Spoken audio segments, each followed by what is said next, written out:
Hi friends.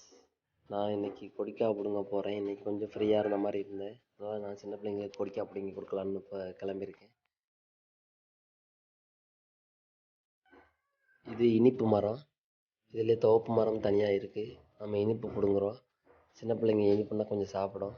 சோறு பேஷண்ட்னா துவப்பை நம்ம பிடுங்கி கொடுக்கலாம். அவங்களும் கொஞ்சம் நல்லா சாப்பிடலாம். சோறு பேஷண்ட்னாக்கா இது இனிப்பு சாப்பிடக்கூடாதுன்னு இல்லை. இதெல்லாம் நார்மலான இதுதான், இதெல்லாம் சாப்பிடலாம்.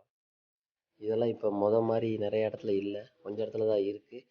இருந்தாலும் அதை நம்ம போய் பிடுங்கி சின்ன பிள்ளைங்களுக்கு கொடுக்கலாம். ஒரு ஸ்நாக்ஸ் டைம் மாதிரி வச்சுக்கலாம்.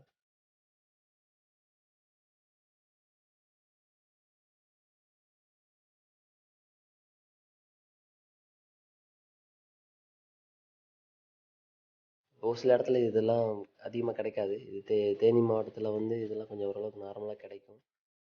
இப்போ விவசாயமெல்லாம் பண்ண ஆரம்பிச்சிட்டாங்க. அதை சாப்பிட்டு பார்த்தேன். இனிக்கவும் நல்லாவும் இனிச்சிச்சு. வீட்டுக்கு கொண்டு போயிட்டு கொடுத்தா கொஞ்சம் சந்தோஷப்படுவாங்க பிள்ளைங்கள்லாம். இது இப்போ தான் அந்த பிள்ளைக்கு ஃபஸ்ட் டைம் நான் என்னோடய மகளுக்கு கொடுக்குறது. ஒரு கூட அளவுக்கு பிடுங்கியிருக்கோம். வாங்க போகலாம், பார்ப்போம். போய் கொடுத்து பார்ப்போம், எப்படி சாப்பிடுதுன்னு பார்க்கலாம்.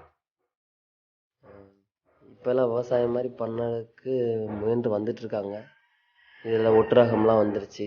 சின்ன பிள்ளைங்கள்லாம் வாங்கி சாப்பிட்டு டேஸ்ட்டாக இருக்கனால அந்த பிள்ளை ஜாலியாகவும் சாப்பிடுது. நான் பாருங்கள், நீங்களே பார்ப்பீங்க. அந்த கொடுத்தன்மே அது ஒரு ஜாலியாக பார்த்து சாப்பிட்டுச்சு. சாப்பிட்டு அதோட ரியாக்ஷனை வேறு பாருங்கள்.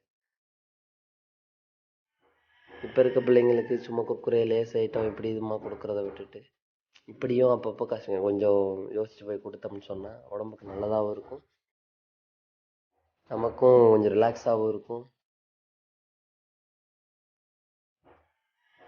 சின்ன பிள்ளைங்க கூட டைம் ஸ்பெண்ட் பண்ணவும் ஒரு வாய்ப்பு மாதிரி இருக்குது.